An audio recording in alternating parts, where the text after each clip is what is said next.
What's going on, Transformers enthusiasts? My name is RBG and I'm back with something I haven't done in quite a while, which is give you guys an update on the Transformers film franchise. As you guys have read by the title, I'll be breaking down the latest Bumblebee movie teaser trailer that we got less than 24 hours ago. But before we get into that, I want to remind you guys that I'm currently giving away a free gaming mouse. Since you guys have supported this channel, I've linked up with Mono to give you that brand new gaming mouse. It features a high FPS rate, 7 different switches such as the right and left button, an adjustable DPI, micro switches backed with LED lights, and much more. As I mentioned earlier, you can get this mouse absolutely free. All you have to do is pay for the shipping and handling, which averages around $5 depending on your location. The link will be in the description below, so make sure you jump on that while the offer lasts. But first and foremost, let me just say that this trailer definitely has a more tame vibe compared to your usual Michael Bay film. Everything feels like an emotional residence as opposed to a chaotic mess filled with mindless explosions. One of the main things the fans have been saying is that this movie has sort of an Iron Giant feel to it, which I have to admit it kinda does. The trailer opts to not focus on the action and decides to mire itself in charm. It harps on that special bond between the protagonist and their robot companion. Speaking of special bonds, the trailer starts off with a narration that might come off all too familiar. A driver don't pick the car. Car pick the driver. It's a mystical bond between man and machine. For those who are unaware, that quote was lifted directly from the '07 Transformers film via Bobby Bolivia, played by the late Bernie Mac. Fans have been questioning if this movie exists in the same canon as the previous installments, but if there's any indication that it is, Bobby Bolivia's famous quote confirms it.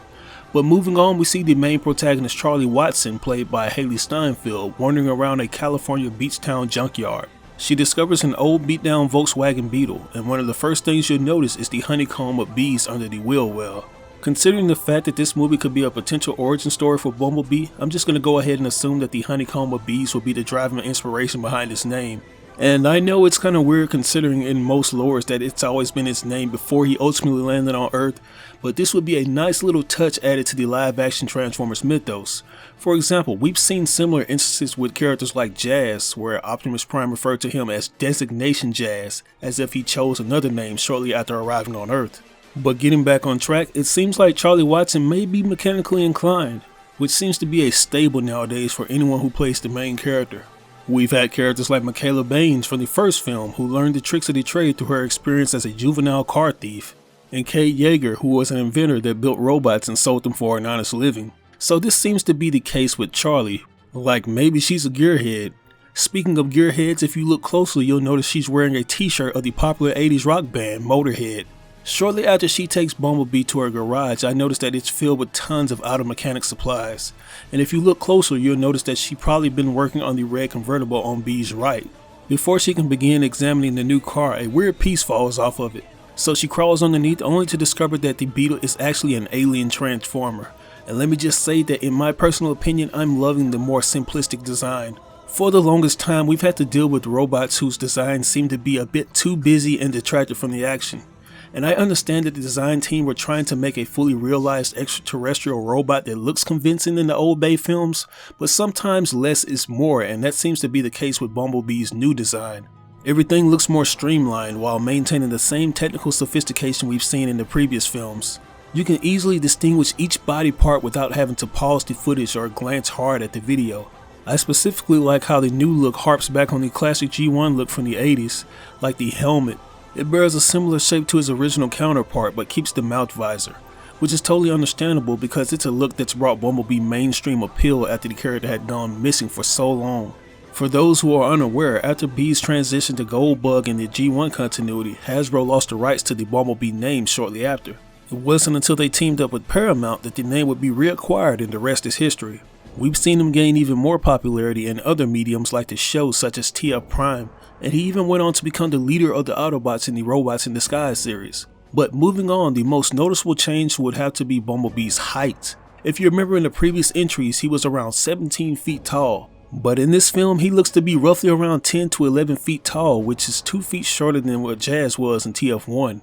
Now, if I were to overanalyze things, I'd say that this doesn't make any sense, especially if it's in the same continuity as the previous films. For the longest time, Bee has always been 17 feet tall in the films, and this is even cemented further through Transformers The Last Night. If you remember during the World War II flashback, Bee's alt mode was a Mercedes-Benz 770, but the size of the vehicle had little to no effect on his height. Based on the timeline, that would take roughly around 40 years before the events of this film, so it does leave a lot of questions. Did B perform some kind of mass shifting technique that allows him to simply shrink down to acquire a smaller vehicle? And if so, does this essentially mean that Transformers are not confined to the limits of their protoforms? I mean, we do have the newly introduced element of Transformium, which allowed Cybertronians to absorb matter and transform into damn near anything, so there is that. If anything, I'll just say that it's awesome to see B back to its traditional look, and maybe, just maybe, this movie will serve as sort of a soft reboot. There's arguably no doubt that franchise fatigue has started to settle in for not only the Western audience, but also the Eastern one that has allowed the films to stay afloat for so long. But getting back on track, it's quite noticeable that B seems to be traumatized, which is made apparent by his timid attitude towards Charlie. I'm not sure if it's because he's underwent something with the humans that's made him fear them, or for the simple fact that he has PTSD. If so, this is understandable since he probably has to constantly look over his shoulder for Decepticon threats. Plus, he's most likely had a few run-ins with hostile military forces who want to destroy him or perform experiments. As you can see in later parts, he's on the receiving end of attacks from both parties. In one scene, we see him running away from enemy fire in a wooded area. If I'm gonna take a guess on if it's fire from Decepticons or humans, I'll have to definitely go with humans, since Decepticon fire tends to be more explosive as opposed to the humans or military gunfire that only kicks up debris and sparks. In the midst of all this, you can spot B being confronted by what looks to be the secret American government agency, Sector 7. This is yet another indication that the film is somewhat canon to the others, since Sector 7 has always been one of the main antagonists to the Transformers. I'm interested in seeing if they'll mention how long they've been chasing Bumblebee, since they refer to him as MBE2 in the comics. It looks like they're not playing around, as you can see they have Charlie and her friends apprehended. And upon closer look, you'll notice John Cena's character, Agent Burns, who probably proved to be the major human antagonist. You can also spot Burns in another scene where it looks like him and the Sector 7 team are hot on Bumblebee's tail. After that, we get another scene with Bumblebee where his appearance seems to be slightly altered from his earlier sequences. Apparently, he has a second alt mode that features Jeep parts. I'm just gonna go ahead and assume that somewhere down the line, B decided to scan one of the military Jeeps to avoid being caught by Sector 7. It's also worth mentioning that this makes B's 6th vehicle form throughout all the films. If we're going in order, you have the Mercedes-Benz 770, the Volkswagen Beetle, the 77 Camaro, the 2006 and 7 concept Camaros, the 1967 Camaro, and the 2014 Camaro from Age of Extinction. A pretty hefty list of alt modes for our Autobot Scout. But moving on, we finally got what we've been asking for, what it seems to be like forever. A G1 accurate version of the treacherous Starscream, and man does he look amazing. I know it hasn't necessarily been confirmed that it is in fact him, but judging by the color scheme and his head design, I think it's pretty safe to assume this. This is yet another instance where we essentially see the design team making a smart choice, like having the bodies of the Transformers proportionate this time around. And to be fair, the later Bay films such as Age of Extinction and The Last Night actually did wisen up by giving us more proportionate Transformers. Like, we've had characters like Drift and Crosshairs with their easy to read humanoid expressions, so I'm not gonna bash the previous designs that much. This new look for Starscream seems to borrow from his G1 counterpart by giving him the recognizable vents on the sides of his helmet. And unlike Bumblebee, this design tends to stray further away from his earlier movie versions where he had a deformed face. And thank God Starscream's not shaped like a Dorito in this one. Like, I know that Michael Bay wanted the Decepticons to look more menacing, but their designs were overkill. Not to mention the fact that none of their color schemes matched their originals. I'm guessing that Starscream will be the main antagonist in this film since Megatron's not going to be in it. I mean, he is second in command, so it's only right that he play the main baddie. Judging from his alt mode, it looks like he's going to be a F4 Phantom, which is a long-range supersonic jet that was made for bombing during the 1960s. It's a far cry from his original F-15 G1 vehicle mode, but damn does it make up for it with its aesthetic. Not to mention the size of it's going to make him look like a bigger threat to Bumblebee.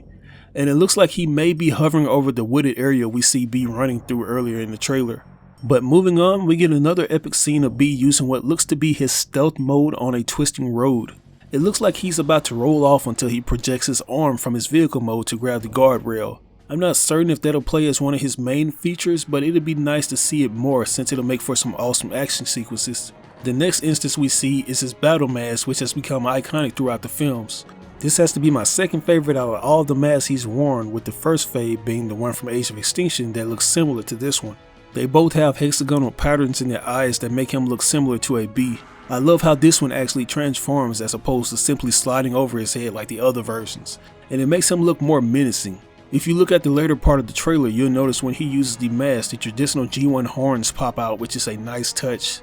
The last thing I like to go over is the hilarious scene where Charlie insists that Bee uses music to convey his emotions. If anything, this pretty much confirms that she played a key role in inspiring Bee to emote through different radio sound bites. If you think about it, technology wasn't as advanced as it is today, so I can imagine that Bee probably had to use different cassette tapes, a lot of cassette tapes. But in the more modern films, we see that it became easier since he has access to satellite radio. Can you talk? XM satellite radio. Digital cable brings you Broadcasting system. So you talk through the radio? You're wonderful, you're wonderful. Now, as far as the other robot cast members are concerned, we know that Optimus Prime will be making an appearance at some point. Peter Cullen went out of his way to confirm this news. I'm hoping that we get a brief scene of Optimus Prime where he gives Bumblebee a mission to search for the cube on Earth. We also have the Decepticon Barricade making a return, but no mention on what its vehicle mode would be. If anything, I'm just glad that this trailer has been getting favorable impressions. Just judging how the main character didn't frantically scream and forcefully try to be funny while Bee was transforming shows me that this movie wants to be more ambitious. We don't need the Autobots fighting over some important artifact that contradicts what's already been established in other films, and this is probably Paramount's last hope to get back into favor with the Transformers fans. Hopefully they play it smarter with their ad campaign and not spoil the entire movie like they did with TF5 with all the trailers and TV spots. They should count themselves lucky that they chose to release this film during the holidays instead of the summer.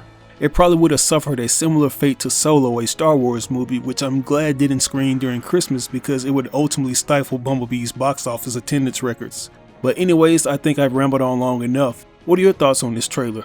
Does it rekindle your excitement for the film franchise? And what do you think about the new designs? I want to know in the comment section below. As always, I ask that you like or dislike the video. It doesn't have to be a thumbs up, it can be a thumbs down. Any feedback is good feedback and will only help me improve on future content. But if you really enjoyed the video, it would help me out tremendously if you shared it on social media platforms with all your friends and followers. Once again, this is your boy RBG signing out on another video. I'll catch you guys later. Peace out.